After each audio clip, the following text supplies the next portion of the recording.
Right. Oops. Now, so here we have a thing from the Book of Kings. This is actually the Haftorah of the Torah reading this week. Hi, Sarah. That's nice seeing you. It's the Haftorah, and that means that there's the Torah reading from the 5 books of Moses, and then there comes a passage from the prophets. And so this is from the 2nd book of Kings. And it tells 2 stories about Elisha. Now, in the actual Torah reading, Sarah is told that she's going to have a baby by one of the 3 angels who've come to visit, disguised as men. So that Sarah, the wife of Abraham, is told she's going to have a baby. So in the Haftorah, we have a story about Elisha here. It begins over here. One day Elisha visited Shunem. There was a wealthy woman who lived there. She urged him to have a meal. Whenever he passed by, he would stop there for a meal. And she says to her husband, "This is a holy man. Let's make a small room for him with a bed, a table, a chair, and a lampstand. So he's got like a room that he can stay." And that was very nice. Now he says to his servant, "Call that lady." And he says to her, "You've gone to all this trouble for us. What can we do for you?"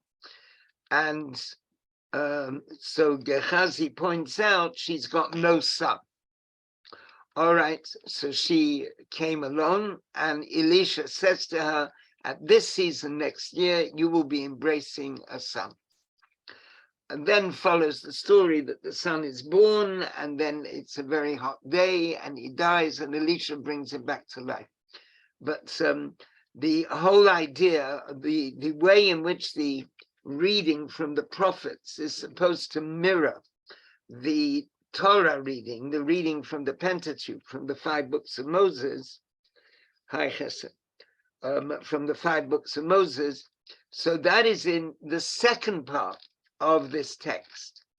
The beginning of the text is a different story, which does not have apparently anything to do with telling someone that they're going to have a baby, right? So the story about having a baby is there in the second part of this, but the first part is different. Now, let's just see what it says here.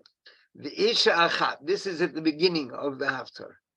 The Isha Achat, one woman, it puts it in a very emphatic way, one woman, Minashei v'nei hanaviyim, among the wives of, now the B'nei hanaviyim literally means the children of the prophets or the disciples of the prophets. This was a kind of spiritual group of people who surrounded the prophet. So Elisha had a following. He was like a little bit like a Hasidic group. You have a Rebbe, you have an inspired figure in the middle, and then there is a group around him. And that group around him in the Tanach, in the Bible, is called the B'nei Hanavim, the disciples of the prophets. So there's one of the women of these, of the wives of the disciples of the prophets, Tzaka el Elisha, she cried out to Elisha, Lemo, saying, Avdecha ishi met, your servant, my husband, is dead. In other words, her husband was a disciple of Elisha and he's died. She's a widow. V'ata yadata, you know, Avdecha haya yareet Hashem, that your servant, her husband, he feared God. He was a spiritual man. But she's very poor and she's in debt. V'hanosheba, and the creditor is coming. Lakachat et shnei yeladai, to take my 2 sons, Lo, for him, la'avadim, as slaves. So she's very unhappy, and she comes to Elisha. She says, I'm a widow. My husband was one of your dedicated disciples. He fears God. He feared God. He was a very spiritual person, and he was very special. But now we have no money, and we're in debt, and the creditor has come, and we can't pay him. So he wants to take my children as slaves, and that will be to pay for the debt. Vayomer eleh Elisha. So Elisha said to her, Ma eselach. Now, what can I do for you? Hagidi li, tell me. Ma yeshlach babayit. Tell me what you've got in the house. Vatome, and she said, Ein l'shivchatcha chol babayit. Your maidservant, that I do not have anything in the house except ki im asuch shamen. I've got a flask of oil. So Elisha tells her, Vayomer lechi, go. He said to her, go. Shali lach kelim min hachutz. Go and borrow lots of vessels, saucepans, barrels, jars, big jars. Borrow these things from outside, from your friends, me'et kol shchenayich, from all your neighbors. Kelim reikim, get these empty vessels. Al tamiti, don't spare. Get lots of vessels. Uvat, and then you should come.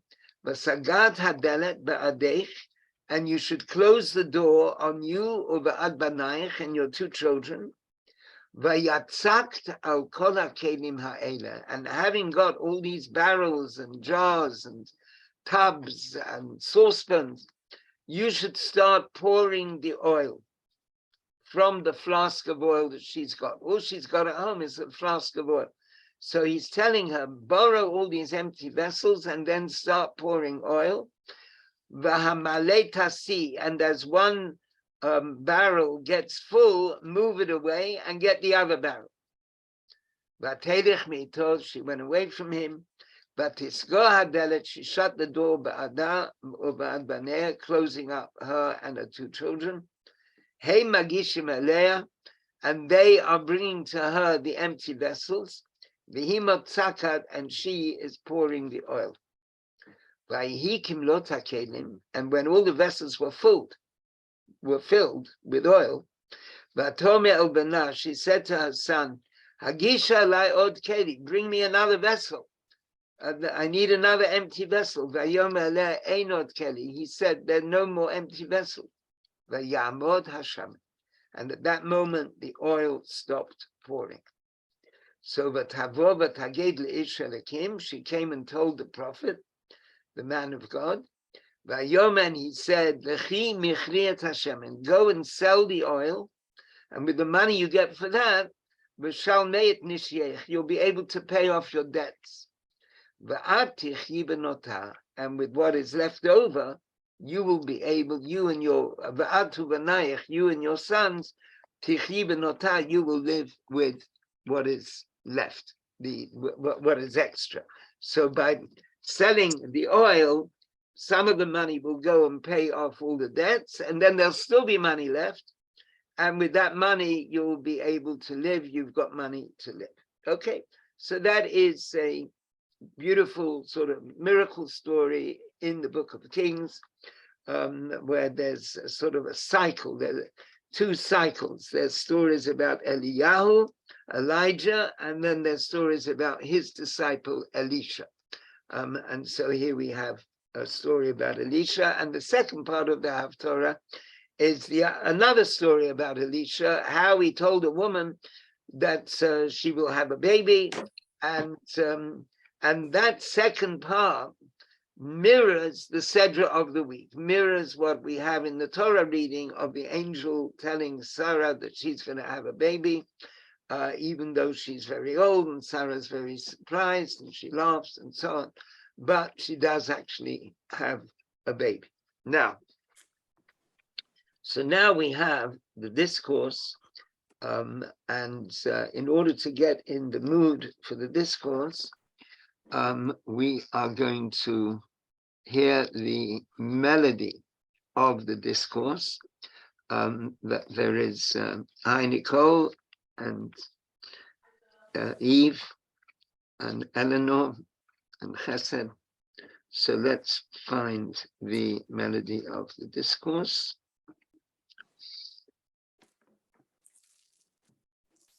Sorry.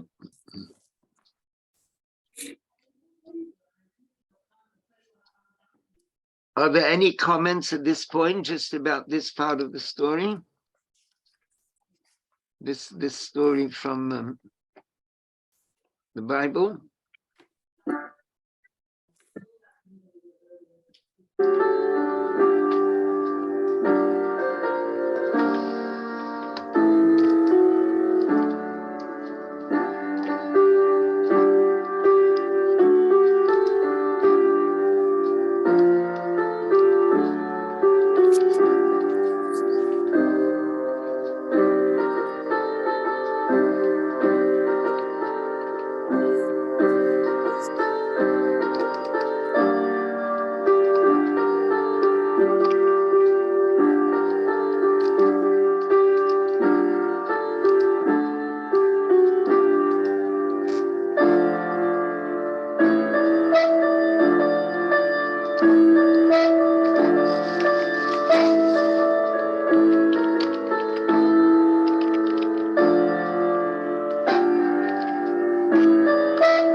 Right. Okay, we're now going into this discourse, which was said in 1964. Now, generally, when the Rebbe would say a discourse, this melody that we just heard would precede it. The Hasidim would sing this melody, and it was a way for them, and maybe for the Rebbe, to prepare for the saying of the discourse. As it happened, this discourse was one of a series of discourses that year, 1964, 1965, where there wasn't a melody. The melody was not sung preceding the discourse. But generally, through the years, when the Rebbe said a discourse, that melody preceded it. Now, we're now going to enter this this discussion, which is going to bring us into some rather spiritual dimensions of life. V'isha achat minashay b'nei hanaviyim, one wife, one woman of the wives of the disciples of the prophet, tza'aka el Elisha, she cried out to Elisha. Umavaya, and the Rebbe explains that in a discourse by Rabbi Shneur Zalman, the first Chabad Rebbe, passed away in 1812. It explains in his discourse, Rabbi Shneur Zalman, he's called the old Rebbe, the Alter Rebbe, the first Rebbe. Kol pratei ha'inyanim, he explains all the details, shebesipur ha'Haftorah, which is in the story that is in this reading from the prophets, ba'avodat Hashem. What that means in service of God, Kedil Kaman, as will be explained shortly. But first of all, I want to put Masha Katuv b'Maimer shel Rabbi Hillel Miparich. I want to, the Rebbe in this discourse, he wants to first quote something from a discourse of Rabbi Hillel of Parich. Now, Rabbi Hillel of Parich was a Chassid. He was a follower. He was a follower first of Rabbi Shneur Zalman, then of his son, Rabbi Dover, and even of his grandson, Rabbi Menachem Mendel the Tzemach Tzedek. This is all in the first first half of the 19th century. But he wrote his own discourses. Now that's a very interesting thing. Most Hasidim today do not write their own discourses. They might communicate the discourse of this Rebbe or of an earlier Rebbe, and they might make drashot, different sermons or interesting teachings with stories, like inspiring speakers. But to actually write a discourse, most Hasidim would not do that. But Rabbi Hillel did, and his discourses were published, and it shows the quality of a Hasidic follower in the time of Rabbi Shneur Zalman and his son at the beginning of the Chabad movement. Of course, there were people who considered Rabbi Hillel as a kind of Rebbe. He was sent. There was a move in Russia around, I think it must have been something like 1818. There was a move to settle Jews as agriculturalists and to give them land, and that they would become farmers. And the second Lubavitcher Rebbe very much supported this scheme. It was a government scheme, and he supported the scheme. He wrote a letter in favor of the scheme, and he said that he'd visited this community of Jewish farmers, and he thought it was a wonderful thing. And he advised people to follow suit. Reb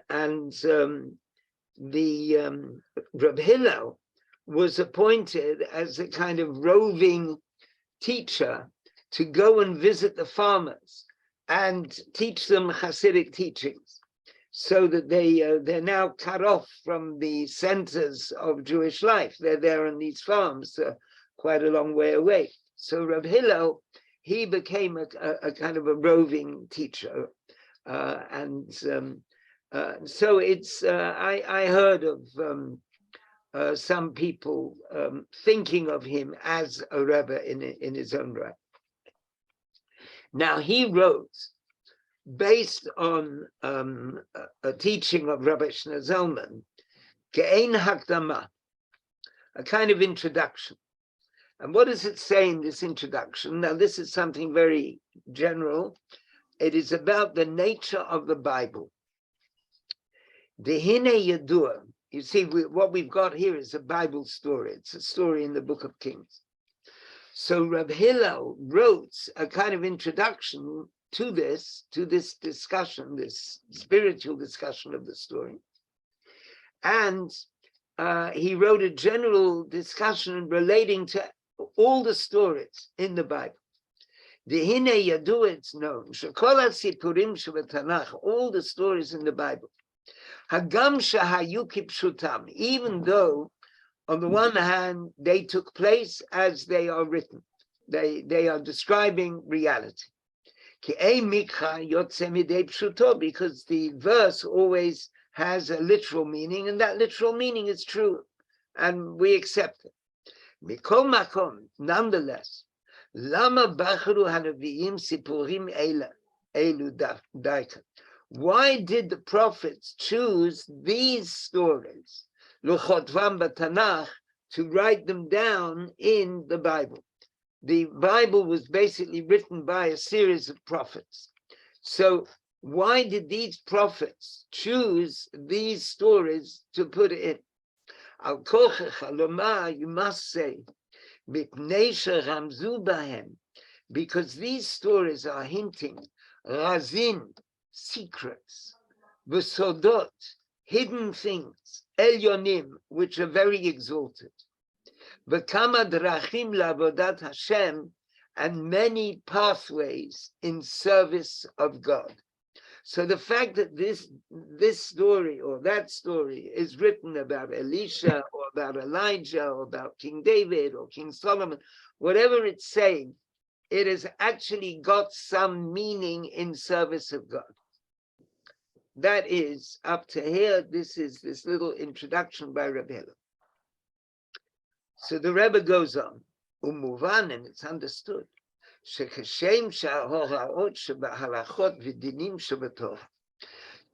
as the teachings, the instructions that are there in the laws of the Torah. Now, in the Torah, in the 5 books of Moses, there are many laws. All the 613 commandments are there in the Torah. Now, just as these laws, hein horaot, they are nitzchiyot, they are eternal instructions, b'chol zman u'b'chol makom, in every time and in every place. Kilishon Admor HaZaken, as Rabbi Shneur Zalman himself said, HaTorah hi nitzchit, Torah is eternal. We're going to miss out these brackets. 1 second. What the brackets are saying, it's quoting another verse, another concept, that the words of the Torah are our life. And he explains that Torah teaches and achieves the way in which a person lives. The life of a Jewish person at any time and in any place should be according to the teachings of the Torah, and that brings him or her life. Now, so just as the laws in the Torah are things that we have to carry out, kach gam ha'oraot, similarly the instructions shebesipurei Torah, in the stories of the Torah, hein horaot nitziyot, they are internal instructions. Ki kol haTorah hi Torah achat, the whole Torah is one Torah. Ve'ei efshar lahafrid, and you can't separate, chas v'shalom, God forbid, inyan echad mizulato, one part of it from another part. The laws of the Torah are eternal, and the stories of the Torah have also an eternal meaning, some kind of eternal teaching for us. V'chipsak din Rambam, as the Rambam wrote, Maimonides, sha'omer she'ein Torah mi'im Hashem. If someone says the Torah is not from God, afilu pasuk echad, even if he says this verse, this one verse is not from God. Afilu teva echad, even one word, and it makes no difference which verse. It could be the verse, I am the Lord your God, which is the first of the 10 Commandments, or it could be one of the lists of names that are there in the Torah, like it speaks about a certain person, Timnah, she was the concubine of a certain other person, you know, these lists of names with relationships. So that too is from God, it's divine, it's sacred. So if someone said that this was, this is not from God, but in Omar, if he said, Moshe amaro mipi atzmo, Moses said it himself. Moses himself wrote this with his own mind. Afilu im modeh, even if he agrees, shezel emet v'kadosh, that this is true and it's holy, elo she'omer she'ein b'zeh dargat kedusha, he's just claiming that it doesn't have the same level of holiness shebe'onochi Hashem Elokecha, as was in the 10 Commandments, the first commandment, I am the Lord your God. So Maimonides writes, Harizeh kofer b'chol Torah. He is denying the whole Torah. So that's what Maimonides says about the written Torah here. And v'chein, and similarly, im omer kein afilu al inyan echad b'torah sheba'al peh. Similarly, if he says this about something in the oral Torah. Now, I've got the feeling that Maimonides doesn't say this about the oral Torah. It's something the Rebbe is adding. That the same idea applies to the oral Torah, in other words, the Midrash and the Talmud. So I think we should stop at this moment to try to explore this statement, which is a very general statement about a whole spiritual way of relating to Jewish teaching, and the way that these teachers, these great teachers, whether it's Maimonides or Rabbi Shlomo Zalman or the Rabbi Hillel, the disciple, or the Lubavitcher Rebbe, our Rebbe, the recent Rebbe, the Rebbe now. So this concept that everything in the Torah is actually from God. Now, teaching in the Lubavitch High School, which is a great joy to me, Rabbi Lu, who we have here, is the principal of the school. Thank God for many, many, many years. I get a lot of joy from my students in school, just as I do for my students in university. So a girl asked me, a year 10 girl, that's like 14 years old, she said, tell me, when God spoke, could you hear the words, or was it in your mind? So I said, you mean if we had an audio recorder there, would the audio recorder also pick it up? So God spoke. God said the 10 Commandments. God spoke to Abraham. When God spoke, could someone else hear it? Or is it just in the mind of the person that God is speaking to? Which is a discussion. It's discussed by different sages. Maimonides says one thing, Nachmanides says another thing, so. But this whole idea of divine speech, this divine communication, and the way in which the Torah, beginning with the written Torah, that's the Bible, the 5 books of Moses, then we come to all the rest of the Hebrew Bible, which was decided by the sages about 2,000 years ago, exactly what constitutes the Hebrew Bible. Like there were discussions, should this be part of the Hebrew Bible? Should that be part of the Hebrew Bible? The Song of Songs, there was a move to exclude it from the Bible, saying it's a love song. It's what's it doing in the Bible? And Rabbi Akiva said, all the books of the Bible are holy, and the Song of Songs is holy of holies. It's a love song between the individual and God. So it's not. And in fact, the whole Kabbalistic concept of the special relationship between the individual and the divine, and the Jewish people and the divine, like a man and a woman, the intimacy of a man and a woman, all revolves around the Song of Songs. So it's indeed holy of holies, the way Rabbi Akiva says. So that's and then the things that were left out of the Bible are what we generally call the Apocrypha, in Hebrew Sfarim Chitzonim, the external books, which were looking in some ways like biblical books, but they were excluded from the Bible. So all that is sacred, not just sacred, but it emanates from the divine. And then we have a further concept that what is in the Talmud, which the Rebbe added, that what is in the Talmud is also divine. So there is that flow of divine teaching all around us. Now, I must add another point to this, which it doesn't mention over here. Each one of us, I don't think anyone is sitting in a forest. We're all sitting in a room somewhere. Yes, in our different homes in different places. The walls, the ceiling, the floor are also an expression of the divine. Everything that exists is an expression of the divine. There's a divine stream of energy which is making everything exist. So we're surrounded by divine energy. We ourselves exist from the divine energy in our body, and then there's our soul, which is a very intimate aspect of the divine. So in a sense, everything is divine.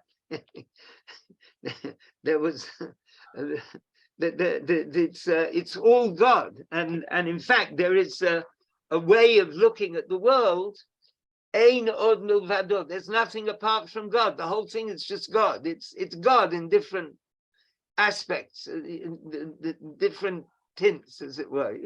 So partly a world, and partly this, and partly that, and partly the Torah. But the Torah is particularly inward. The wall, the leaf, the forest, the sea, the sky, the moon in the sky, that's all expressing godliness, but on an even higher level, a much higher level, is the way the Torah expresses God.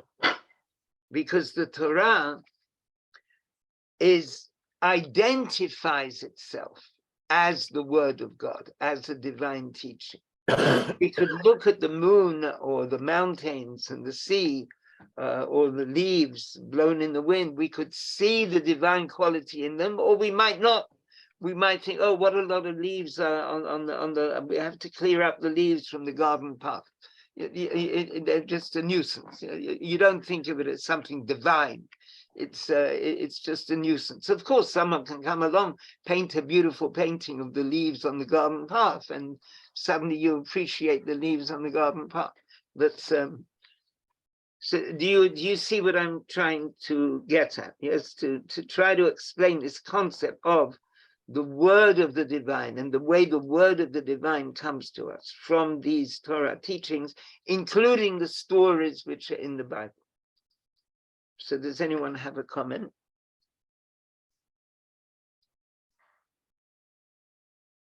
Eve?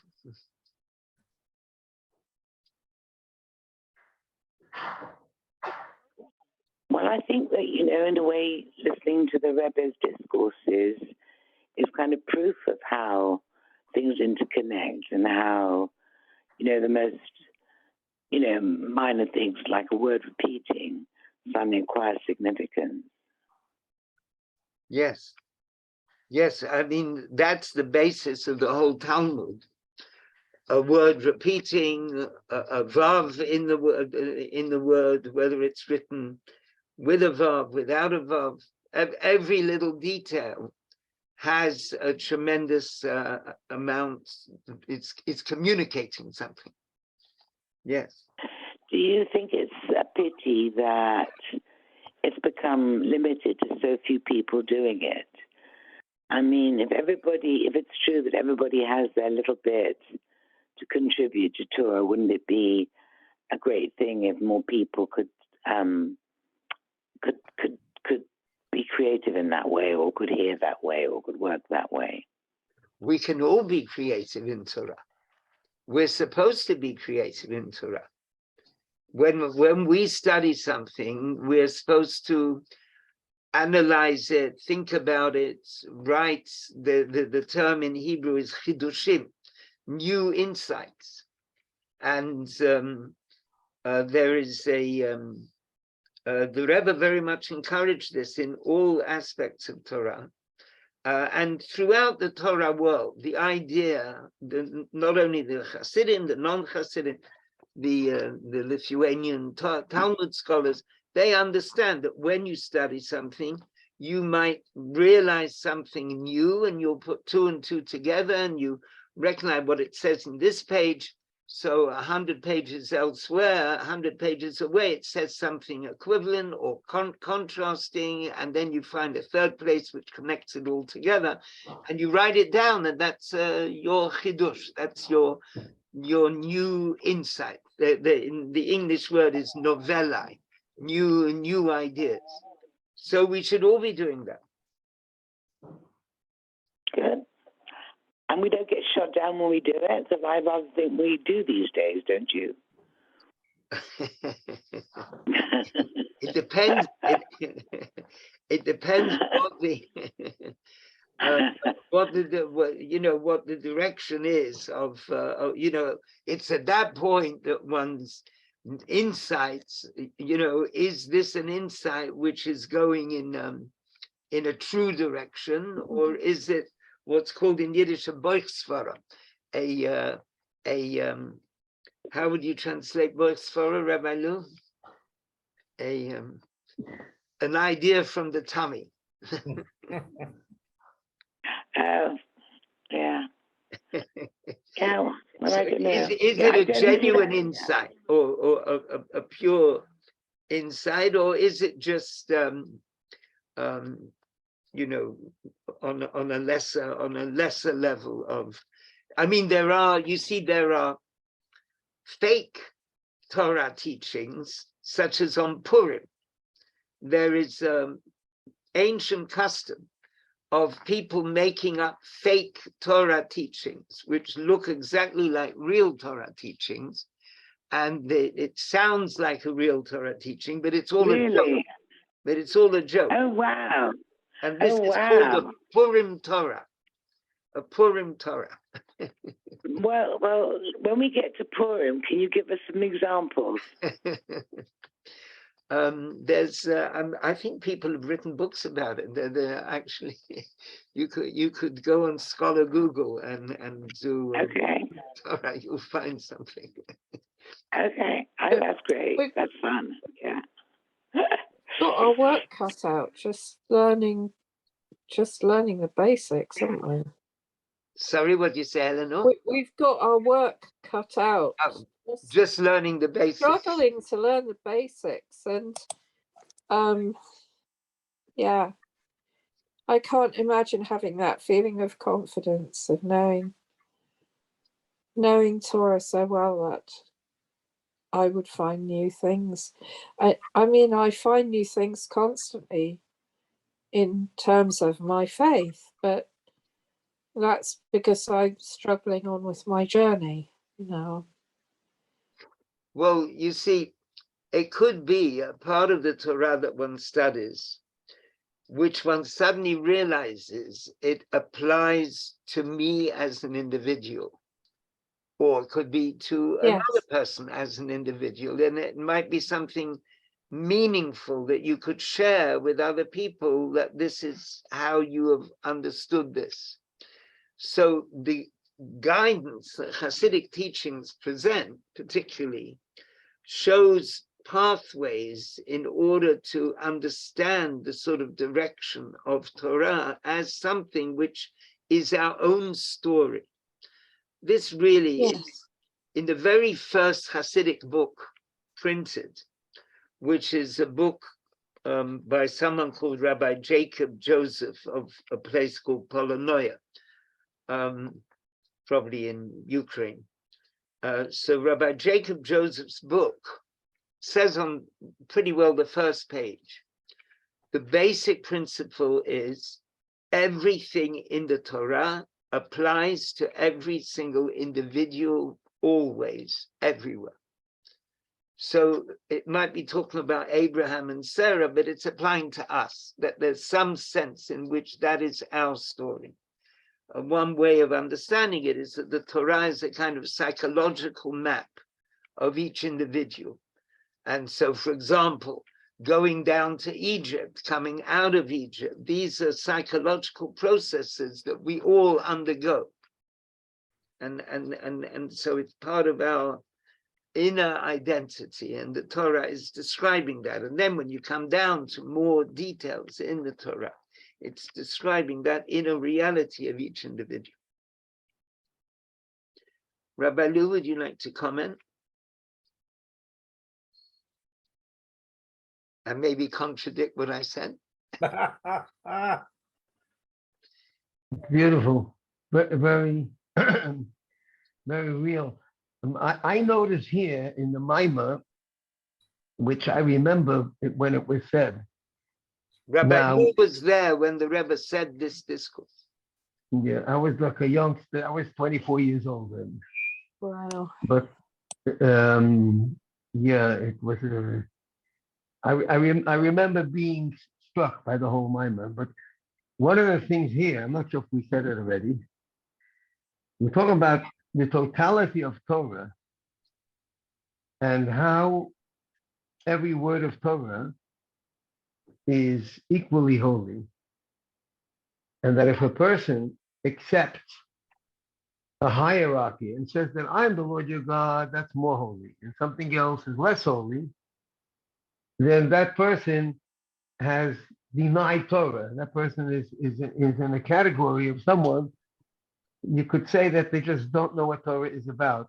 And the Rebbe says that the point is that what's wrong if a person says, I accept all of the Torah except a line, a word, one sentence.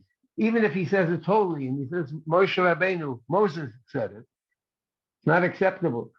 And the Rebbe says because it affects all of the other details. In other words, when it comes to actions, every person, there's a subjective element here in what am I ready to adopt and how can I apply to my life and where am I standing on the ladder in my own personal spiritual progression. But the Torah itself, see the Torah as a holy thing. If a person says, I accept this as Torah and not something else, then the thing that they have accepted has been, in a sense, compromised. It's not the action. It's saying that this is something which is a total, and if not, just like I say for Torah, if one letter is missing, then the whole Sefer Torah cannot be read from. What's wrong reading here? It's on a completely different, remote corner because it's one totality. The Torah is one Torah. So I'm just adding. I'm not contradicting anything. It's just a thing which hit me. The Rebbe once told a friend of mine. He was a young boy, maybe 19, 20 years old, and he was in a private audience, and the Rebbe was encouraging him to study. And the Rebbe said, if you have studied 10 pages of Talmud, and then you study an 11th page, it's not that you added another page, an 11th page. You have given a different dimension to the other 10 pages. It's that everything is all one and everything reinforces each other, each aspect. Very beautiful. Thank you. Thank you for sharing that. It occurs to me that there's a verse which says about God talking to Moses on Mount Sinai, giving him the Torah. And it says, I think the phrase is kechaloto ledaber, when he finished speaking. But this word finished is like the word kala, bride. And Rashi says, Moses was given the Torah like someone being given a bride. Now, if you're given a bride or spouse, you can't say, well, I like her, except, there's that finger, the bride is a bride. It's the whole thing. And Package.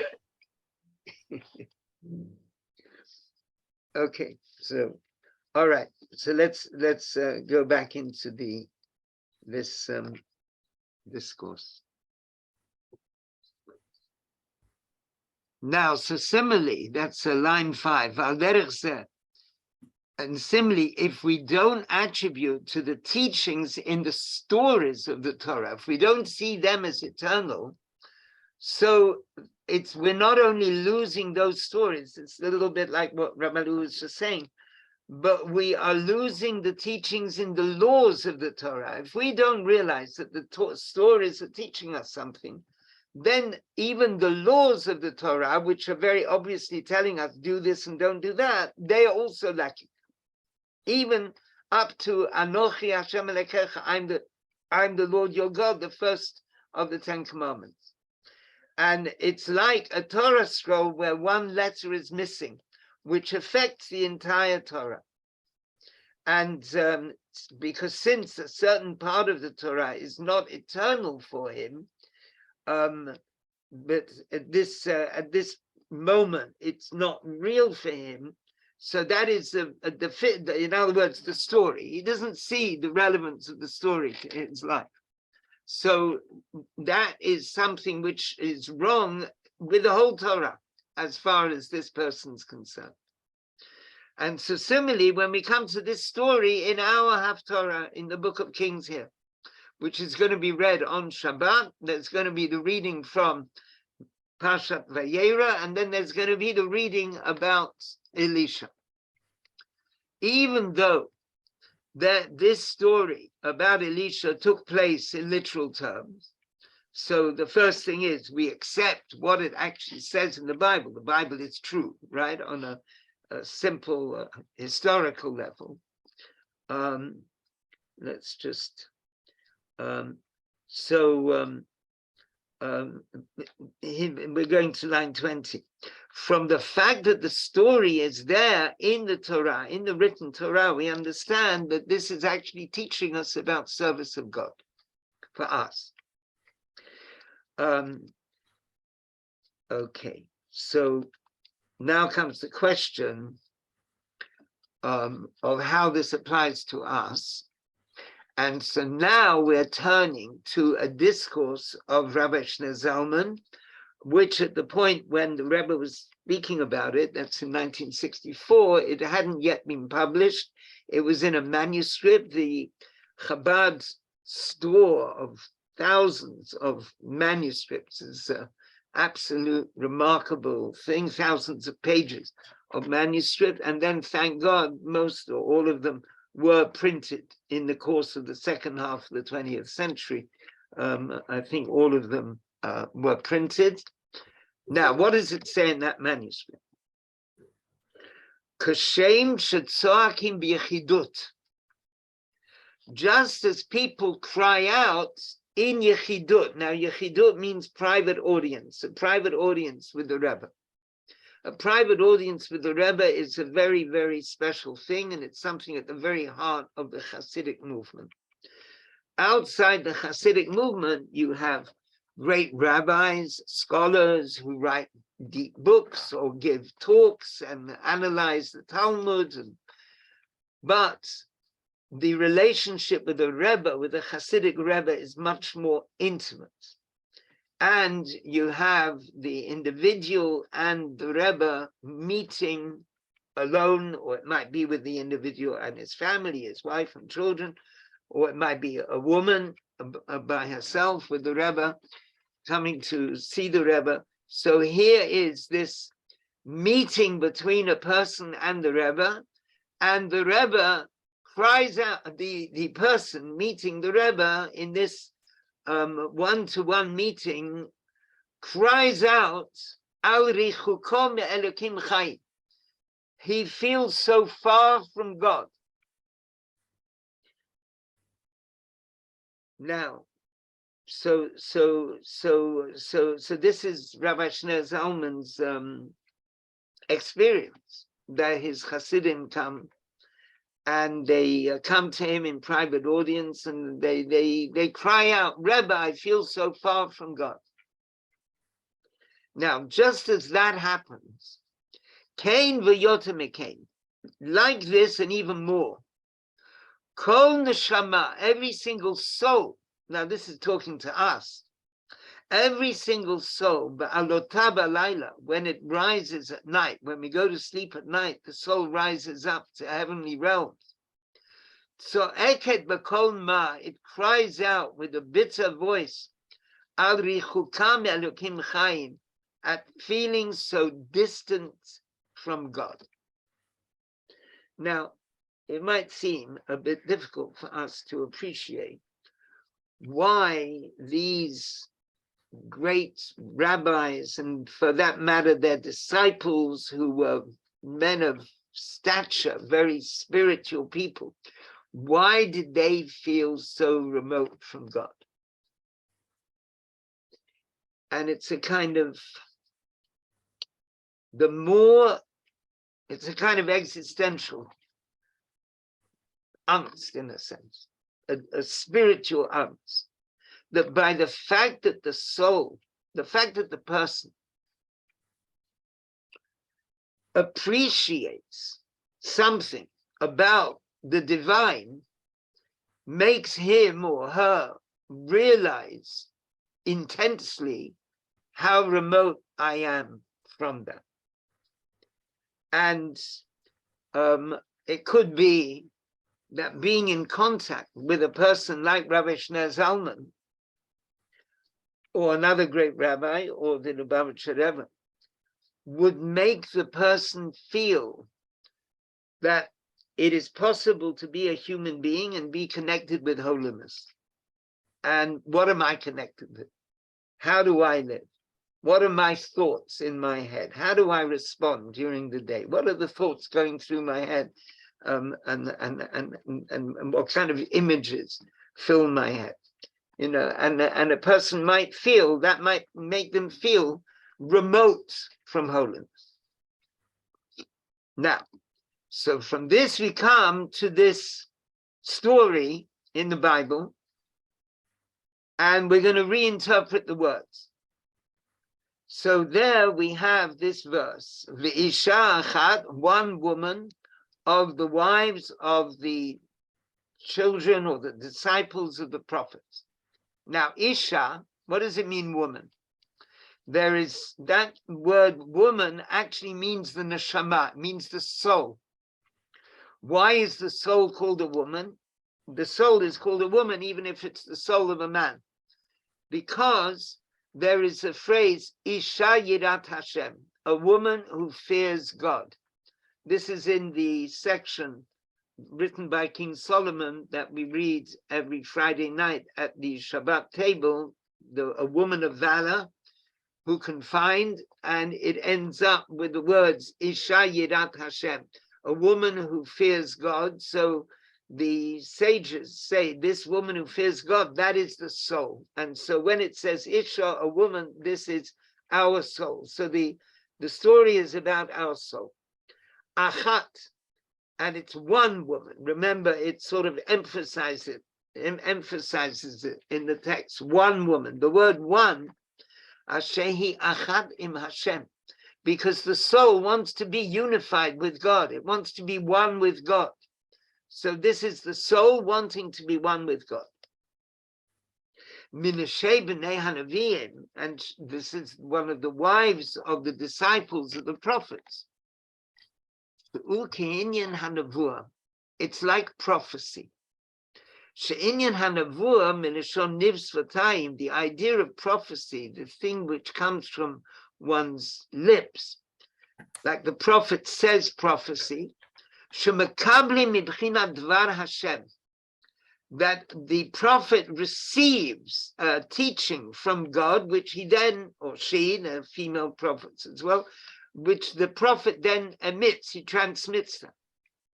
Kain kol neshama, similarly every single soul, our souls, each one of us, he kli kibul, is a vessel, lekabel hasagot, to receive enlightenment, the gilui elokut, and revelation of the divine. So our soul has the quality of a prophet, and it is, and so there we have the soul. Now what happens to the soul? Sa'aka el Elisha, the soul, the woman, cries out to Elisha. Now this word Elisha, we can read it as Kelisha, which means my God turns. There's a verse, God turned to Hevel, to Abel. God turned to Abel. There's Cain and Abel, and God turned to Abel. So this God turned, so that's Elisha. We can read that into the word Elisha. So his name really means God turning. And so she, the soul, is complaining to God, is crying out to God, right? We are rereading the story in such a way that it's your story and my story. The soul is crying out to God. And what is it crying out? It says, Avdecha ishi mate. Now, ishi, the ordinary translation is, my husband is dead. Tragically, she was a widow, my husband is dead. But the word ishi also means my fire, right? It's an expression of fire. So Ishi met, my fire is dead. Now it's Eish Yud, the fire with the letter Yud, Shebechinat Eish Yud, the fire with the letter Yud, like the first letter of the divine name, Yud and Hey and Vav and Hey, the tetragrammaton. The fire of this name, the fire which was Shahayatzli, which I used to have, with excitement and enthusiasm and love like coals of fire, Lehikalel, to be absorbed, Lehibatel, and to become abnegated, B'pchinat Yud, in the letter Yud of Chochma Ilah, of the supernal wisdom, like the first letter of the divine name, which signifies the first Svira, Chochma, the first divine emanation. Mate etzli, it's died for me. I've lost that enthusiasm. So the soul is complaining to God and crying out, I used to have this fiery love and now it's dead. Va'ati yadata, and you know, going back to the verse, Ki avdecha haya yareh et Hashem, that your servant feared God. Now, what does it mean, fear? The word fear, Yud Resh Alef, we can change the letters around, it becomes Ya'er, shining. I used to have this power of the radiance, divine radiance, but now it's gone, right? That's the complaint of the soul. V'hanosheba, now the creditor is come. Lakachat et shnei yeladai lo le'avadim, to take my two sons as slaves. What does that mean? V'hanoshe, noshe can mean creditor. It also means forgetting. Ki nashani Elokim, God has made me forget. That's another verse somewhere. Joseph said. So forgetting. Shezeh kai al nefesh ha'bahamit. This is my animal soul. Up to now, when we say soul, it's been the divine soul. But the animal soul, shehi mashkachat oti melekut. My animal soul makes me forget godliness. And as a result, ba lakachat et shnei yeladai, it has come to take my two sons, my two children, heim dechidu urechimu. They mean fear, awe, and love of the divine. Now we've got this power of awe and love, and they should be devoted to the divine. But the animal soul wants them to be slaves to it. And it's going to be loving different things. Avot zarot, strange loves. Ta'avot haguf, coarse desires of the body. Yirot zarot, coarse fears. Not a spiritual fear, but a different kind of fear. Pen yachsalachmo, for example, person might be afraid he won't have enough to eat. It's sort of material worries, material pleasures and material worries, instead of being focused on spiritual realities. So the soul, let's just read back the story again. The soul is complaining to God and saying that my fire, my fiery enthusiasm has died, and my animal soul is trying to make me forget godliness, and is trying to take my power of love and of awe and divert them into purely materialistic pleasures and fears and anxieties. Vayomer eleh Elisha, so Elisha says to her, Ma yesh lach babayit, what do you have in the house? And she says, all I've got is a flask of oil. Now, what is the flask of oil? That means the essence of the nekudah of the soul, the essence of the inner point of the soul, that never disappears. We've always got that inside us. So she says, I've got that. Vayomer, and so God, so Elisha says, bring empty vessels. Now, what does the empty vessels mean? There's a passage in the Zohar which says that if a person lacks enthusiasm and he starts comparing it to a log of wood, the time when we would have nice wood fires, And so when you have a log of wood and the fire doesn't catch the wood, so you take the poker. I don't know if you've ever experienced this, but I have. I remember living in North Wales. You take the poker and you prod at the wood, and the flame suddenly bursts out in the log. So we do the same thing with our own body. The body where the flame of the soul doesn't illuminate it, so you have to prod it in some way. So now, what does it mean, prodding the body? So various interpretations of this passage in the Zohar. There's the whole ascetic approach to life, which the earlier Kabbalists had. They would fast, they would do things like that, because they were trying to prod the body so that it should feel the enthusiasm for the divine. But here it's slightly different. This is what the empty vessels are, that a person has to contemplate. A person has to contemplate and realize, Shehu kli reikam, I'm an empty vessel. Bli shum dat b'moach, without any knowledge in my brain, bli shum techilu rechimu, without any awe and without any love.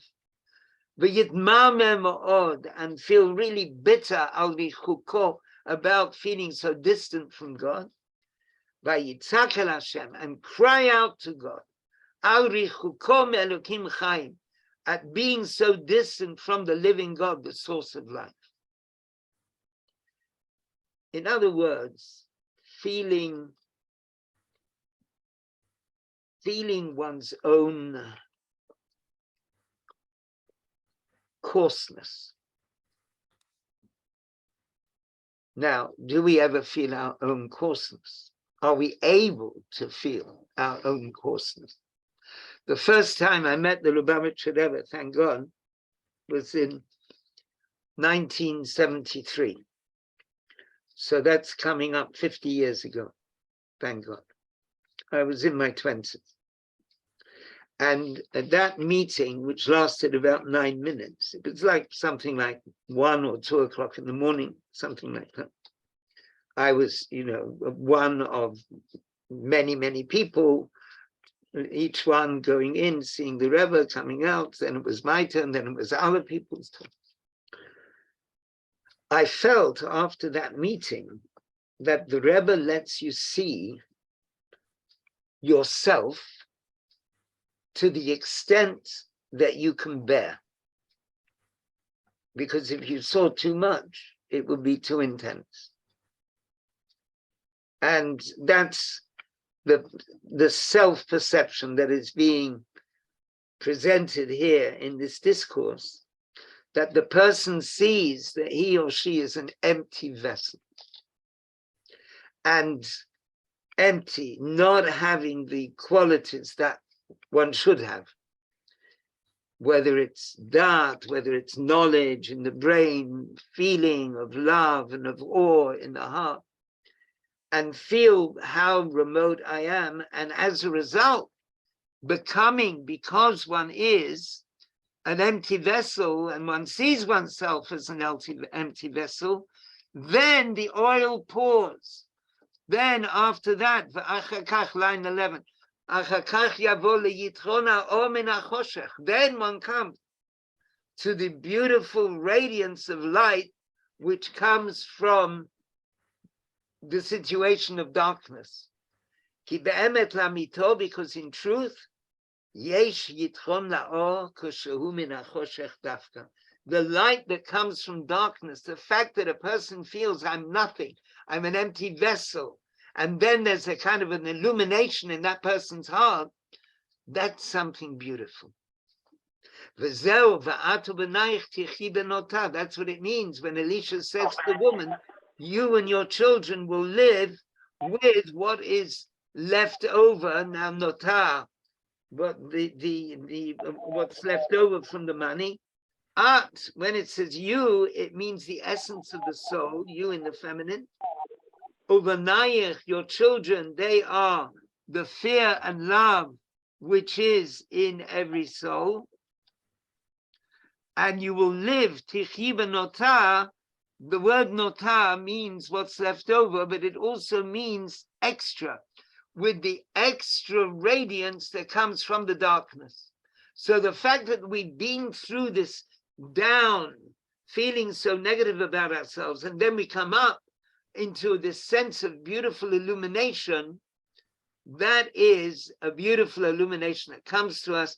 Ken Yizakenu Hashem, so God should enable us to feel Ken Yehi Ratzon Amen. That is how it should be. Amen. And the Rebbe is quoting from a discourse, and this is the end of the quote. Now, I think let's just try to internalize this a little bit, and see whether we're able to relate to it. First of all, you might feel it's too severe, and we're not up to here. It's we're just trying to get into keeping Shabbat or something like that. It's and this sort of probe into our soul is too intense. But this is a very, very intense discourse, and one of the things that is actually very comforting. Do you cast your mind back and see how many discourses lately have been about trying to get back on the horse, about trying to, come out of the dark place and get back in touch one way or another? I mean, it's a repeated theme in the last several discourses. Well, I think in a sense, almost every Hasidic teaching is about that, because while we're in exile, we're not complete. And so if we think that we're on the horse all the time, we're making a mistake. and so realizing that we've fallen off and we've got to get back on, it's a nice image. That's what every day of our lives is about. Well, I was going to say, I mean, maybe if you're Rebbe too, it's the struggle to connect all the time. Maybe if I mean, even if you're a Rebbe, the struggle every day is to connect. Well, the Rebbe had many different struggles, and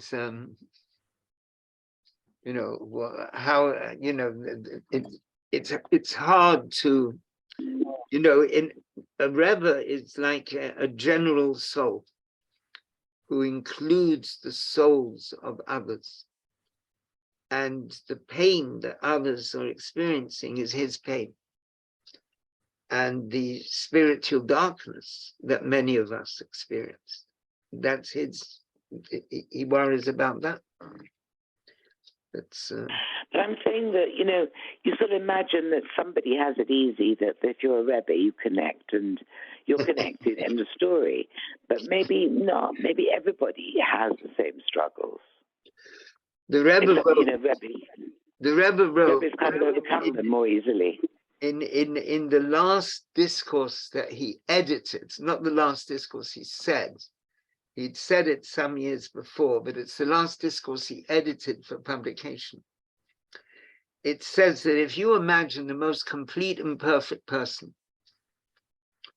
that person is actually imperfect, unless every other person in the world is also perfect.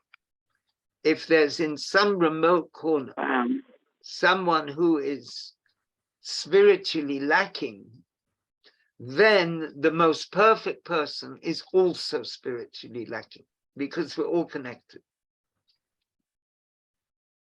Powerful stuff. Cool. Wow, yeah. Yeah, that's definitely not our level. Well, each one of us works in our own little patch. Yeah. Yeah.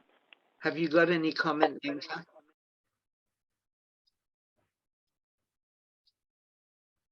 Would you like to unmute? Oh, sorry. Yes. I think that I'm slightly overwhelmed It's quite a thing to take on, but I do agree. I mean, it is quite it's very, very deep, right? And as you said, we are connected. So even when you come to a different level, like a family or friends, you do feel somebody else's pain, you do feel somebody else's happiness. So when you just kind of come, slightly down, then it shows you that it is all connection. So our behavior really matters and our beliefs. Yeah. Okay. Thank you. Right. Okay, so let's go back into the discourse. So now the Rebbe comments like this. Now we can add that as what we have seen in this discourse, one can explain the connection between the beginning part of the Haftorah with the beginning of the Sedra of the week. Right? We're talking about the idea that the Haftorah is supposed to mirror the Sedra of the week. Now, the second part does mirror it because you have the angel telling Sarah she's going to have a baby. And in fact, that's in the second part of the Haftorah, that's what happens. Elisha tells the Shunammite woman that she's going to have a baby. But now the Rebbe is connecting what he's just explained to the very beginning of the Sedra. The very beginning of the Sedra, it says, Vayera alav Hashem. God was revealed to Abraham. Now the Rebbe comments that if you're trying to understand the link between the Haftorah and the Sedra, you would say it's about the story of being promised to have a baby. But then comes the question: what exactly is the first part of the Haftorah? So I'm skipping something, and so here, what it says at the beginning, that's section Dalet, about God being revealed to Abraham. Now, since Abraham was circumcised at the end of the last week's Sedra, so therefore God was revealed to him. Now the sages tell us it was a kind of divine revelation, like visiting the sick, as if the divine presence is visiting Abraham. He's being healed from his circumcision, and God is there, the divine presence is there, as it were, visiting him. But in a sense, even though there's that continuation, there's this idea that when it was circumcision, there was Abram, there was Ishmael, there were all the people in his household, everyone together. But here, it's this divine revelation just to Abraham. And that's something, this special quality of God's divine revelation to him. What does it mean when the sages say God was coming to visit the sick? Now, the word sick in Hebrew is choleh, chet vav lamed hey, and these letters have numerical values, which is 8 and 6 and 30 and 5, which adds up to 49. So, since Abraham had only 49 gates of wisdom, there's the concept of 50 gates of wisdom, but Abraham had only achieved 49, because that is what is given to people who are alive in this world, that we're able to draw down with our own strength. We can reach, some very, very special people can reach 49 gates, but the 50th gate is beyond us, and even Moses was given only the 49 gates and not the 50th, and the 50th gate is not there, it's not really accessible to a created being, it's to the Creator. And so that's something that God has to grant us. And so that's what it means that God was revealed to him in order to visit the sick. In other words, to give this extra revelation to heal the sickness of Abraham, that it shouldn't be only 49, that it should be 50. And so that is something that Abraham bequeaths to his descendants, that there is in his inheritance and her inheritance, not only what Abraham received and achieved through his own effort in spiritual terms, but also the revelation of the divine that comes to him from above, and that is also transmitted to everyone.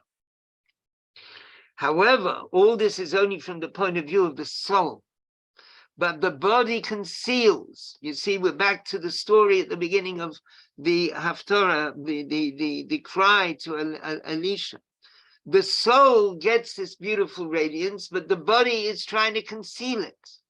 And about that it says in the Haftorah that the story, this woman, the soul comes and it cries out to God, and it says that I'm in a physical body. The soul says, I'm in a physical body which conceals my spiritual qualities. And the spiritual qualities are there because my fire, my passion, my spiritual passion, my longing to be one with God, and it's dead. It's quelled. It's submerged in my material ones.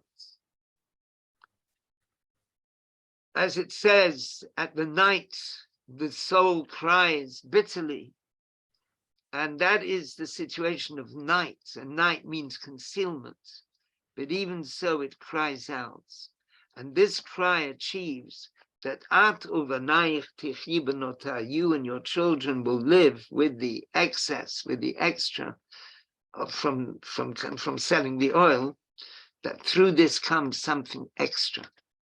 Because when the power of the animal soul and the negativity around it and our materialist passions, which are inappropriate, right? There's a place for passion with the positive, healthy spirituality, connecting in a physical way with aspects of the world, like on Shabbat, with food and a beautiful home and a beautiful atmosphere, and in marriage with holiness.